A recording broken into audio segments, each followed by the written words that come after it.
Courage Barbell, coming at you again with another tutorial. Today we're going to talk about the glute ham raise. This is another amazingly simple piece of equipment that does an amazing job. Very much like a reverse hyper, where throughout my whole lifting career we use this once a week, all the time. Always worked, always helped our hamstrings get strong as hell. Like, just continuously. You'd think some people are like, oh, I got to switch, I've got to do different exercises. I literally did these once a week for years on end. During a short period of time where I didn't have them, me and my whole team noticed the difference. As soon as we got back to it, hamstrings started getting stronger again. As with the reverse hyper, I see this done wrong so much.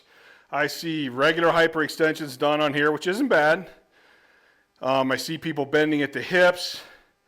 I see people setting up wrong. It's really a pretty simple piece of equipment, but for some reason, it just keeps getting confused. So I want to start with the setup first. And this is going to change a little bit. If you're really strong, which I've never really seen anyone get on this thing and be able to do it the first time. I think I've had one person who could do it the first time they got on it. Usually people need to kind of adjust it a little bit to make it a little bit easier at first, and I'll show you how to do that later in the video. But the important part is where you set up from this plate to here. And what you want to do is, if you're really, really strong, you can put your whole knee up on this pad. Most people, what you want is you want your thigh on this pad and your knee just below it. And then you're going to drive with your feet into this pad. So hold on a second, I'll change the angle a little bit and try to give you guys a better view of that. So this is set up for a pretty good distance for me. So I'm going to get my feet in here and I'm going to put it down. I like them at the bottom. Some people with them start wedged at the top. So I'm going to start at the top here, but you can see I'm already pushing with my calves. So I'm going to start at about this position right here. So you can see if I let go of my calves, I'm going to drop through. And you can see my knee's not on the pad, my thigh is on the pad. So I'm right here in this position, and this is going to be your top position. So then I'm going to start from this position. We're going to go out all the way straight. So I'm going to go all the way straight till I'm like a board. Okay? A lot of people will already be bent by the time they go down. So we're going to be here, all the way straight, back up. All the way straight, back up.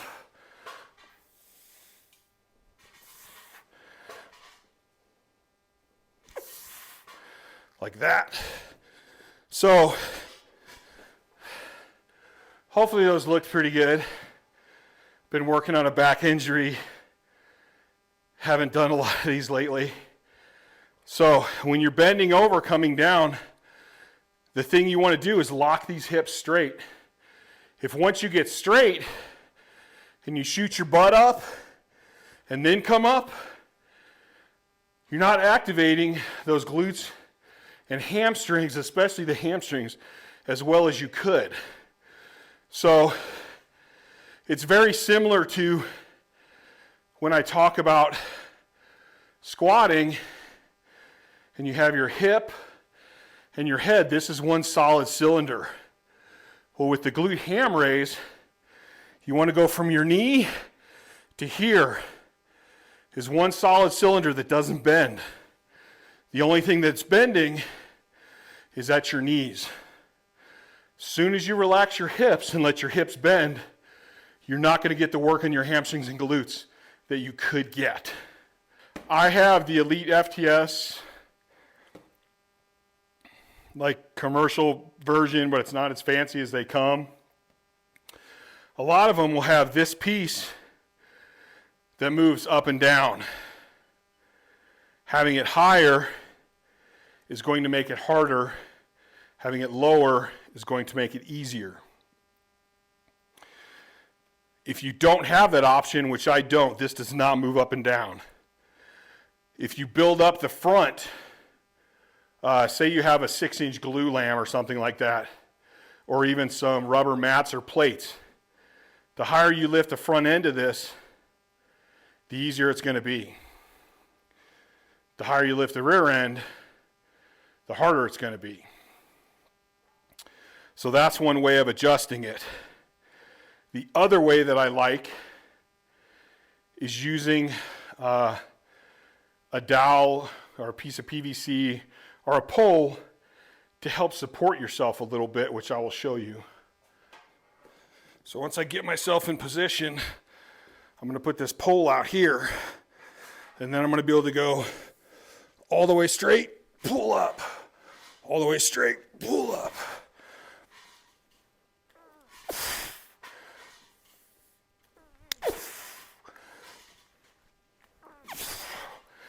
And that way, I can use this pole to help support me. The idea, though, is only use this pole as much as you need. If you're a coach, or if you have training partners, they can stand at the front of this machine, put the hand on your chest, and help support you as you come down. Give less support as they come up, more support as they come down, and really cue them to keep those hips straight. Now, this exercise, supplemental exercise, generally speaking, I'm going to shoot for 8 to 12 reps of 3 to 4 sets. We do this after our max work or our dynamic work. I'll use it once, maybe twice a week with people. It's just going to get your hamstring stronger. And you'll be surprised if you do these correctly and you do these with intent. Focus on feeling those hips locked. Focus on the hamstrings and the glutes pulling you up. You'll be surprised how quickly you can go from needing a stick or assistance to doing them full. Then you can go to holding a medicine ball, holding a plate. You can loop a band around the front end and around your neck. Great piece of equipment. I'm a big fan of doing sit-ups off of these two, holding weight. I'll use this for a hyperextension at times too. But the Glute Ham Raise is what this is for and what it's best for. So here's the spiel. Please like this channel. Please share this channel. Please comment. Let me know about other stuff you want me to talk about on here. I'm trying to keep up with questions, and I always respond. Sometimes it takes a while. I'm always looking for new ideas of stuff to post and trying to keep up with doing all that. Please check out Courage Barbell Unlimited, our podcast. I know I've been behind on that one. I'm going to start cranking it up again. I had trying to figure some stuff out in life so I can keep doing this stuff for you guys. Keep teaching and putting out good information. Please go to couragebarbell.com, pick up some apparel.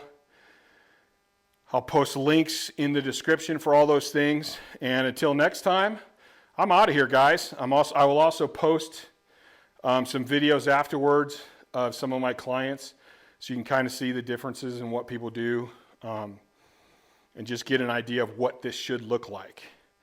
We're also going to start offering video analysis of the technique of the main 3 lifts and also some of the supplemental stuff, which one of the things I'm finding as an online coach is that when clients don't give me enough videos, they're doing exercises improperly. And if I program an exercise to work a specific muscle group and you're not performing the exercise correctly, it pretty much defeats the purpose.